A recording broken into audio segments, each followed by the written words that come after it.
नमस्कार दोस्तों, खबर और मनोरंजन का अड्डा मीडिया पार्क 24 घंटे ब्रॉडकास्ट में आपका स्वागत है। आज हम आपको ऐसे तथ्य की जानकारी देने जा रहे हैं जो महिला अपराध से संबंधित है। महिला अपराध यानी बलात्कार से संबंधित और पुलिस विभाग से संबंधित मामला है। एक 32 वर्षीय कांस्टेबल असलम खान जो CID में कार्यरत थे, उनके ऊपर उन्हीं के विभाग का महिला अधिकारी ने आरोप लगाए हैं बलात्कार के, और उन पर एक मुकदमा दर्ज हुआ 11 मार्च 2025 को थाना पटेल नगर के लिए। उसमें पुलिस ने कार्रवाई की और कांस्टेबल असलम खान को अरेस्ट किया गया 19 मार्च 2025 को, और उसके बाद से वो जेल में ही थे। इस पर कार्रवाई हुई और प्रक्रिया जो बेल की थी वो चलती रही। बेल की प्रक्रिया में राज्य सरकार बनाम असलम खान मामला चल रहा था, जिसमें 4-5 प्राइवेट वकील भी थे, राज्य सरकार के जो वकील है उनके साथ साथ, और विपक्षी गण यानी कि असलम खान की तरफ से वरिष्ठ एडवोकेट नितिन नारंगी जो इसकी लड़ रहे थे उनके खिलाफ, और उन्होंने जो है बेल की प्रक्रिया पर जो कार्रवाई की।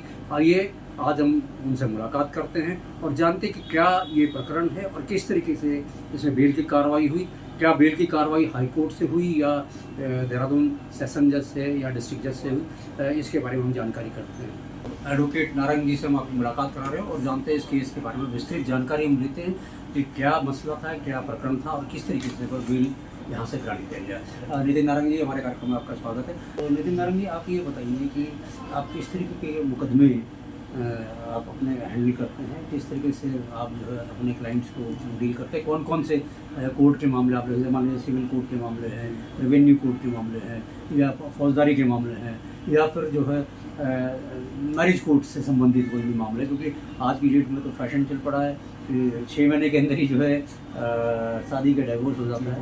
और UCC से आपके काम में कितना फ़र्क पड़ा है, पहला चीज़। और मैं जिसमें भी आपसे जानना चाहूँगा कि आप किस प्रकार के केसेस को हैंडल करते हैं। क्या आप सिविल के केस को लड़ते हैं, आप मैरिज कोर्ट से संबंधित जो आप केस को फाइल करते हैं, आप जो रेवेन्यू कोर्ट के मामले को करते हैं या क्रिमिनल कोर्ट को, तो किस तरीके के केस आप जो अपने हाथ में लेते हैं जिस पर आपको मारा? जी, मेरी देखिए ऐसा है, एक वकील ऑथराइज है हर तरह के केस।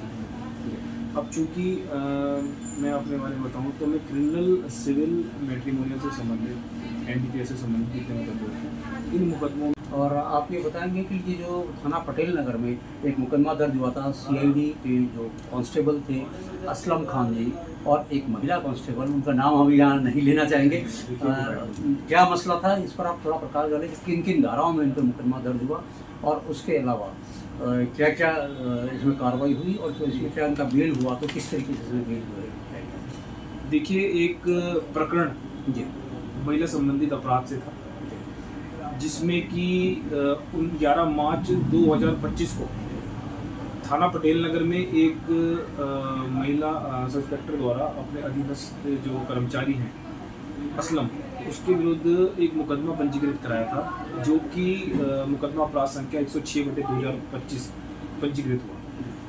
उसके पश्चात इस मामले में एक तो पुलिस विभाग से संबंधित मामला था, पर इसके अपने प्रो एंड कॉन्स हैं इस मामले के अपने, और जिसमें मुकदमा पंजीकृत होने के पश्चात 19 मार्च 2025 को जो ये अभियुक्त था हमारा असलम, इसको अरेस्ट करके न्यायालय में पेश कर इसको जेल भेज दिया गया। अब ताज़ा प्रकरण में ये चल रहा था कि इसमें अभी फ़िलहाल 16 तारीख को इसको district and session court ADJ हमारे जो है 16 मई को बेल के ऑर्डर हो गए थे इसमें।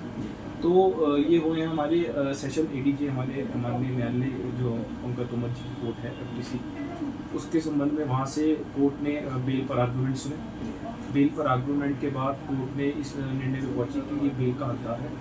संबंधित मामले में चार्जशीट पुलिस के द्वारा दाखिल की जा चुकी है, और जिसमें काफ़ी तथ्य प्रकाश में आए थे, लेकिन प्राइमा फेसी कोर्ट ने जिसको अभी मुकदमे में टिप्पणी ना करते हुए इसको फिलहाल बेल के लिए पर्याप्त आधार मानते हुए, जो हमने अपनी पैरवी करी थी उसमें, तो कोर्ट ने फिलहाल 40-40 हज़ार रुपये के 2 जमानती और मनपूर्वक प्रतिभूति के आधार पर जेल पर इसको फिलहाल बेल पर। वकील साहब, मैं आपसे एक चीज़ जानना चाहूँगा जी। कि कोई ऐसा ब्लैकमेल का भी कोई प्रकरण इससे जुड़ा हुआ था?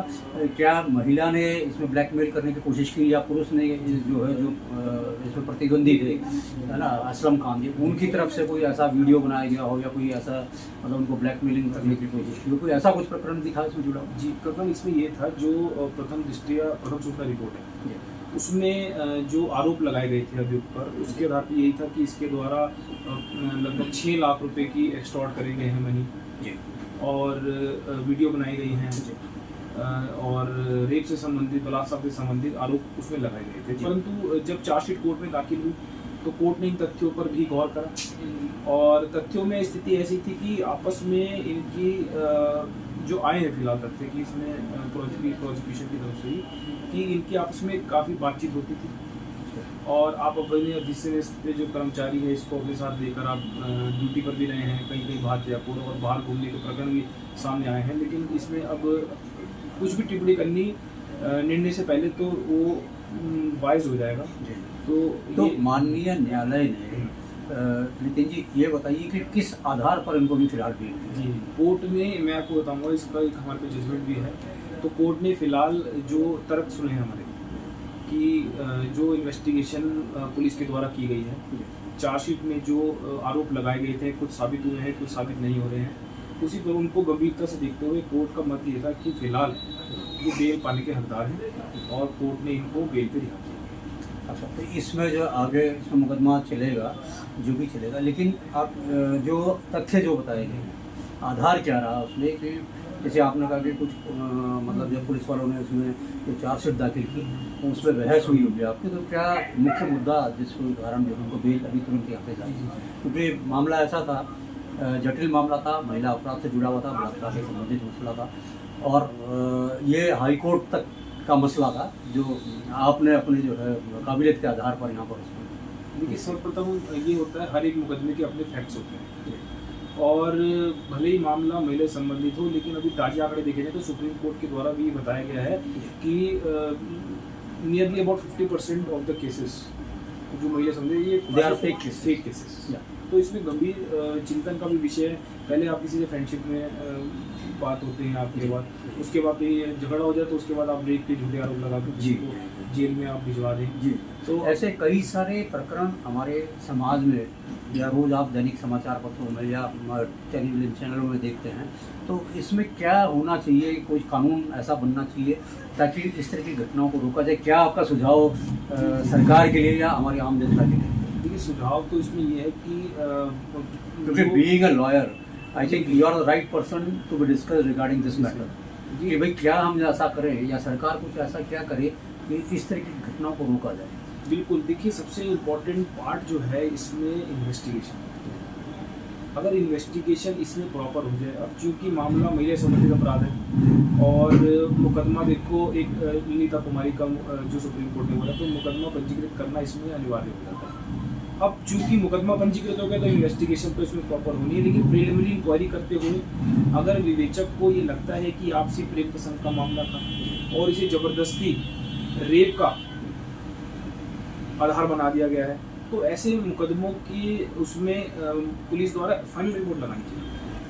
तो इसमें एक चीज़ पूछना, जो धाराएं कौन कौन सी धाराएं इन पर लगाई गई हैं और क्या इसमें रेप का मामला दर्ज है या एक्सटॉर्शन का मामला दर्ज है या किस तरीके के मामले को जो है इसमें? देखिए, इसमें मामला तो रेप का भी है, एक्सटॉर्शन का भी है, जान से मारने धमकी का भी है और अन्य भी जो इसमें ब्लैकमेलिंग का भी है, उसमें सारे प्रावधान लगाए गए हैं।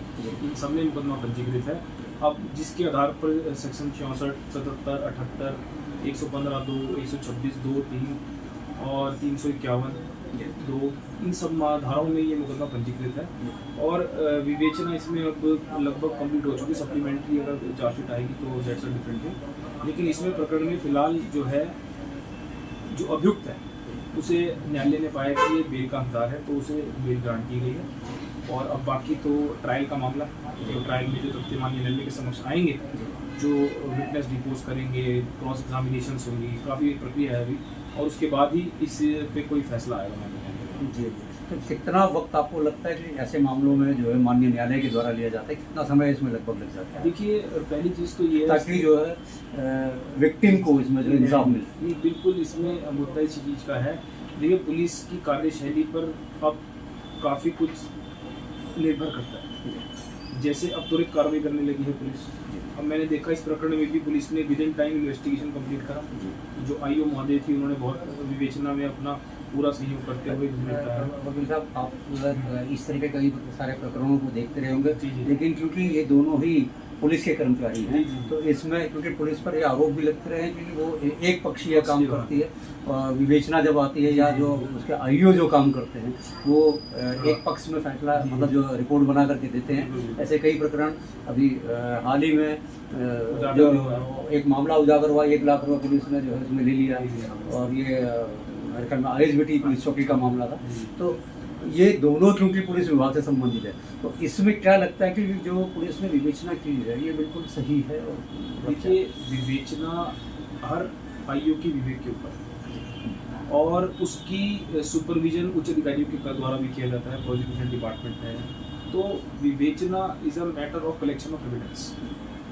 तो जो सबूत तथ्य जो विवेचक के सामने आते हैं उनको सीडी करना, उनके आधार पर किस तरह से मुकदमा बन रहा है, तो वो विवेचक की कैपेबिलिटी के ऊपर काफ़ी चीज़ें लगाता है। और मैंने देखा है कि इसमें मामले में टाइम बाउंड रहता है मामला, और with in time investigation complete की है विवेचक ने भी, ऐसा कुछ नहीं है। और उनके द्वारा जो भी एविडेंस कोर्ट में दिखाए गए हैं, अब उसके ऊपर प्रूफ करने की जिम्मेदारी प्रोसिक्यूशन की है, और उसको बचाने की जिम्मेदारी भी हमारी है कि भैया किस तरह से हमने अपना डिफेंस करना है। तो तथ्य जिस आधार पर आएंगे उस आधार पर कोर्ट का निर्णय। दूसरा, आपका जो भी प्रकरण देहरादून में आप बात करते हैं या उत्तराखंड की अगर आप बात करते हैं, इस टाइम सबसे ज़्यादा मुकदमे या तो रेप से रिलेटेड या बलात्कार के मामले हैं, और या फिर ज़मीन से जुड़े मामले हैं। तो इन मामलों में आपकी क्या बताएंगे, क्या क्या प्रकाश डालेंगे? देखिए सर्वप्रथम मैं आपको बताना चाहूँगा कि जो भी क्रिमिनल केसेस हैं और सिविल केसेस हो गए ये, और फैमिली कोर्ट के मुकदमे हो गए, ठीक है। फैमिली कोर्ट के मुकदमे भी ऐसे हैं कि जिसमें आप देखेंगे 144 BNS हो गया, पहले वो 125 CRPC। तो कहीं ना कहीं प्रोविज़न ऐसे होते हैं कि ये जो मामले हैं समरी प्रोसीडिंग्स हैं, तो फैमिली कोर्ट के मुकदमे हो गए, सिविल के हो गए, क्रिमिनल, रेवेन्यू वाले और NDPS से संबंधित, ये सारे मुकदमों में मैं अपना उनको हैंडल करके जो क्लाइंट को प्रयास करते हैं मामले लड़ते हैं। आप कमिश्नर कोर्ट के मामले या आप राजस्व परिषद के मामले या हाई कोर्ट के मामले, तो क्या सभी जगह आपका जो है उसमें इन्वॉल्वमेंट रहता है? जी, हर तरह के केस आप लड़ते हैं? बिल्कुल। हाई कोर्ट भी आपको केस लड़ रहा है? बिल्कुल बिल्कुल जी। देखिए अब ऐसा है, इस मामले में ये है जैसे हमने यहाँ से अपना हाई कोर्ट में भी पैरवी करी है। हाई कोर्ट में अपने जितने हमारे रिट वगैरह हो गए संबंधित, और जो हमारे क्रिमिनल अपील होगी या सिविल अपील होगी, तो इन संबंधित में मामले में भी हम हाई कोर्ट में अपनी पैरवी करते हैं जी।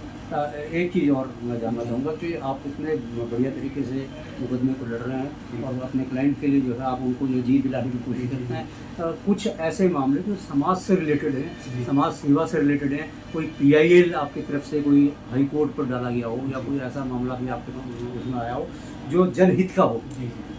देखिए मुकदमा अगर हम देखें तो अभी एक SC ST वाले मामले थे जिसमें जौनसार के संबंध में, उसमें भी हमारे द्वारा पैरवी कराएंगे, क्योंकि वहाँ पर लोग काफ़ी परेशान थे कि उसमें जो सर्टिफिकेट ST को जारी हो रखे हैं उनको SC के भी सर्टिफिकेट जारी हो रखे हैं।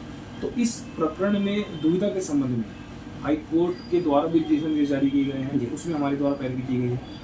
तो कुछ प्रकरण ऐसे भी थे जिसमें हमने जो सामाजिक प्रकरण है, बाकी तो नॉर्मल रूटीन में तो व्यक्तिगत तो चल ही रहे हैं उसमें क्रिमिनल से संबंधित। और अब हम सोच रहे हैं अभी पर्यावरण के संबंध में, जैसे अभी एक माता वाले बाग में एक प्रकरण हुआ जी, उस प्रकरण में ये हुआ था कि काफ़ी सारे हरे पेड़ कटान की सूचना और पुलिस प्रशासन द्वारा जो कार्रवाई नहीं की गई है उसमें, उस संबंध में भी एक हम PIR लोगों के माध्यम से अब जल्दी दाखिल करने जा रहे हैं, ताकि इस तरह से मैं आपके बात थोड़ी सी इसमें कर रहा हूँ।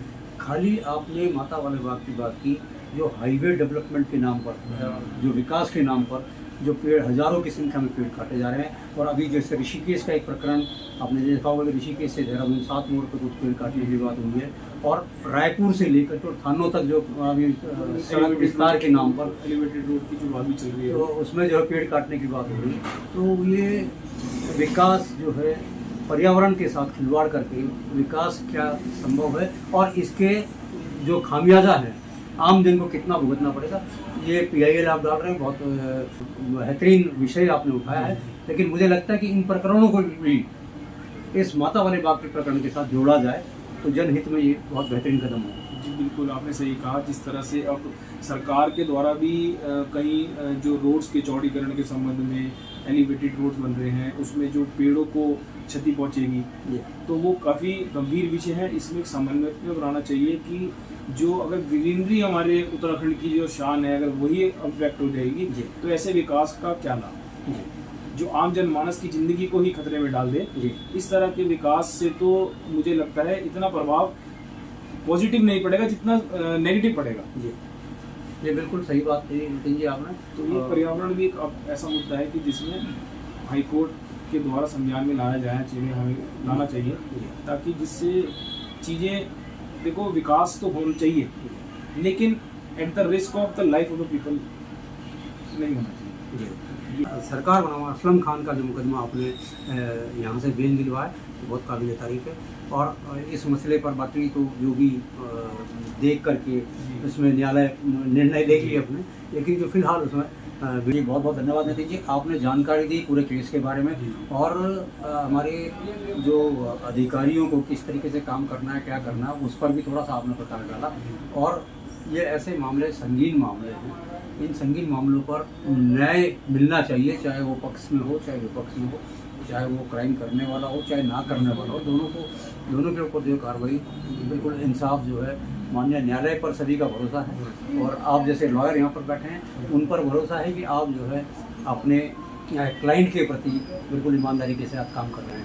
नमस्कार, जय हिंद, जय